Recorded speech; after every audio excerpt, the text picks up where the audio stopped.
Well, ladies and gentlemen, welcome to another edition of Season Ticket Holders. I'm your host, Dane Lillingston, and today it is just me solo because I wanted to just come in and break down the first week of State of Origin camp for you guys. Obviously, the teams were announced over the weekend into Monday morning. They did their media days, both Queensland and New South Wales on Monday. Tuesday, they travelled to their respective camps. Queensland's based up in Queensland's based up in Sunshine Coast.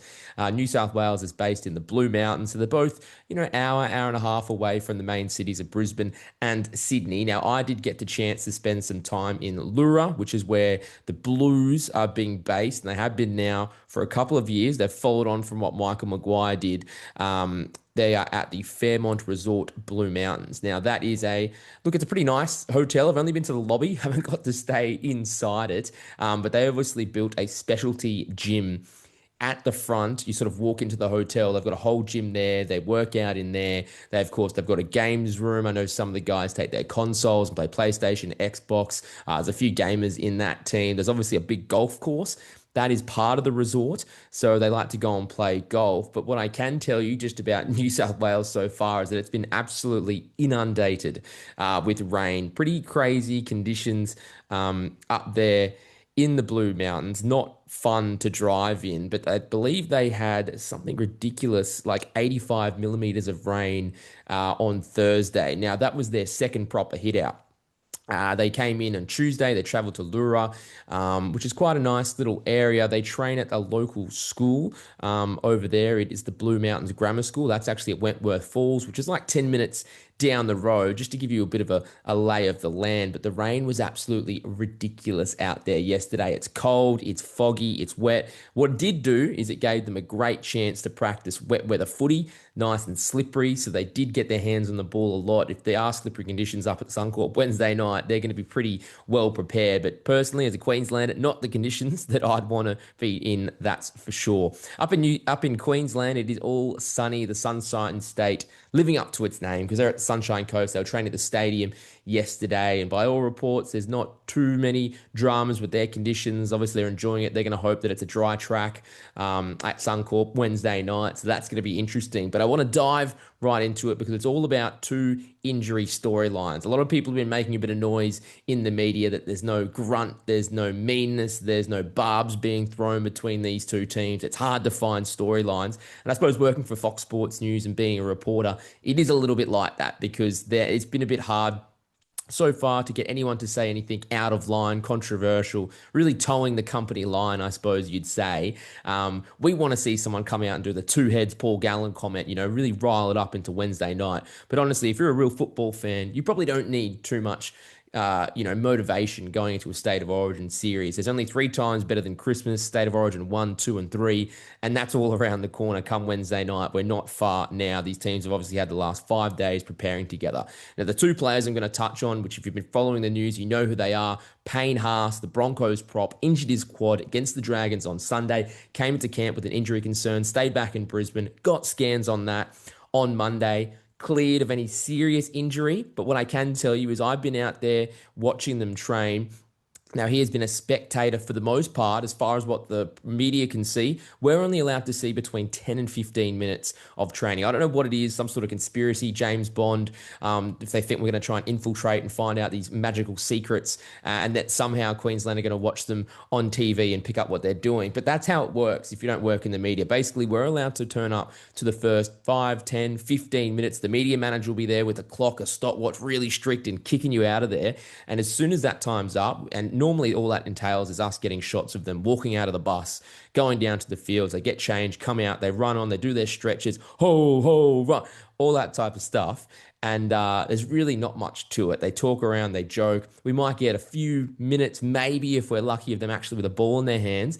But really, it's just them warming up, stretching, doing that type of thing, talking to the coaching staff, noticing if any player isn't taking part in these sessions. And that's what we have done because Payne Haas on Wednesday, their first real hit out in the Blue Mountains, didn't train at all from what we could tell anyway. Whether there's smoke and mirrors, we don't know. But it looks like there is a genuine concern that he needs to rest that leg.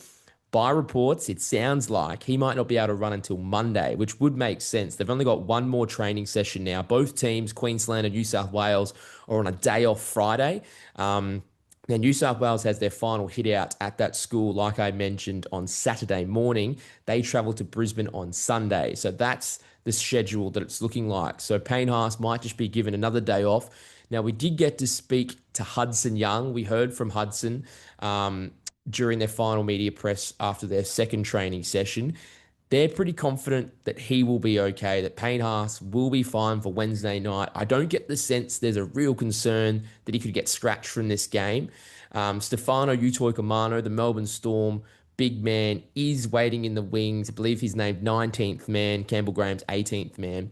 He seems to be the one that would come in. I know what you're saying. Terrell May, what? I have no idea how Terrell May is so far out of this team. I've already gone on to it in a previous podcast, but the Tigers tearaway doesn't look to get a look in. Could something crazy happen if Payne Haas were to get ruled out, Utoi Kamanu came in? Could Terrell May be brought in at the extended bench? It would be pretty crazy. I don't think that would happen based on the storylines we've been given with Laurie Daly and the such with camp so far. So that's the one to watch, and that's probably the only thing I can really tell you as far as exciting out of Origin camp, the fact that Payne Haas hasn't been training. Other than that, Stephen Crichton had a groin complaint.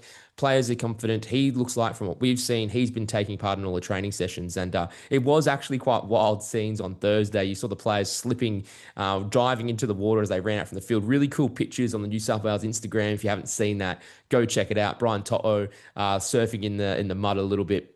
That in a opposed session against St Mary's, which Craig Gower and Michael Jennings, former NRL players, are part of, the Penrith Stars, and also Christian Crichton, who is Stephen Crichton's brother, plays for that team. They had an opposed session yesterday, refereed by Jared Sutton, the NRL ref. So, yeah, pretty interesting that they've got to do that. They seem to be well connected. I don't know if they've got too much to go and play golf today, but it is a day off. Obviously, travel to Brisbane on Sunday. I believe it's in the afternoon. They've got their flight. Then it's all systems go into the final preparations. The captains run the team walk and all that leading into Wednesday night. Going up to Queensland, my home state, sunny old Queensland, I've been seeing all the pictures and listening to all the interviews that have been coming out of their Sunshine Coast camp. Of course, they traditionally have been based on the Gold Coast. They've shifted to the sunny coast this time. It looks pretty much the same. They're still getting around on their bikes, which we can see getting around. The Queensland Stars have always done it from their resorts. Now, look, they've gone and done that. Changed it up. Billy Slater's obviously felt like they needed a bit of a change after last series.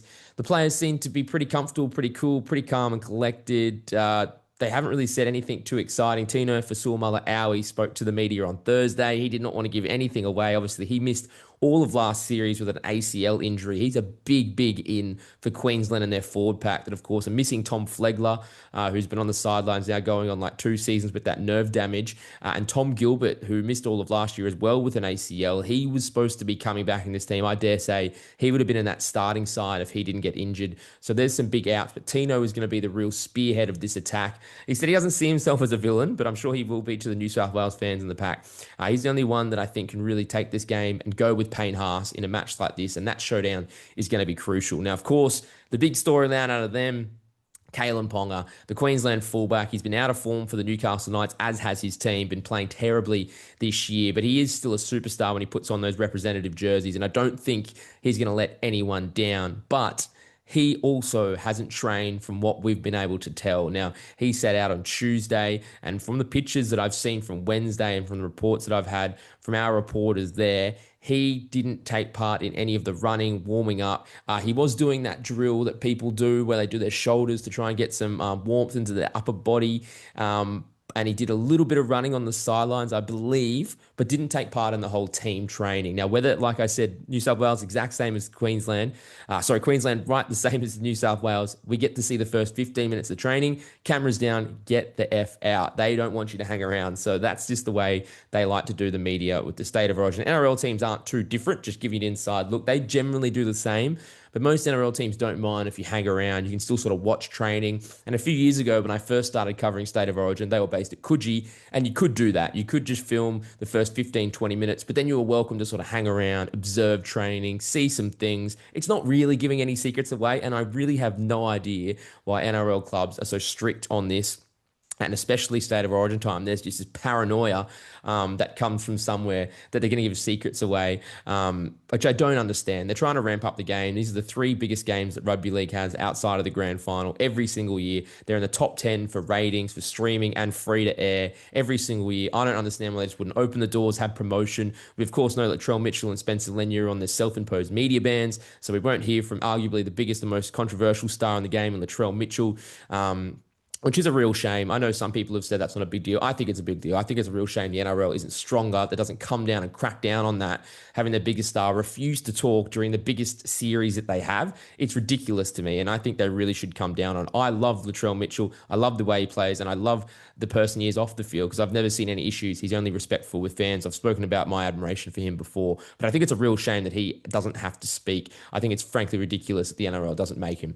But that's just besides the point. It's all about Kalyn Ponga now. We don't know exactly what this injury is. He pulled up raw last week from the Knights game. There was some vision floating around on Fox of him limping. Originally, we thought maybe it was an ankle, but then apparently at training, what we saw was him point to his quad to teammates. That's the observation that's been made. So it's a bit of a mystery injury. I know they like to talk south of the border that Queensland always has these mystery illnesses or ailments in the lead up to Origin. Normally, it's a cold or flu. But at the moment, it's Kalyn Ponga sitting on the sidelines, not taking part. Now, of course, if he wasn't to make it, which I don't think is a real concern at this point, not from what I'm hearing, Hamiso Tabuai-Fidow has obviously been in pretty good form for the Dolphins at fullback. I think it's a pretty straight swap. He comes in. You've got Jesse Arthurs, who's on the extended bench. So it looks like they are thin in the outside backs, but it looks like Jesse Arthurs would come into that side as well to make his State of Origin debut, if that were the case.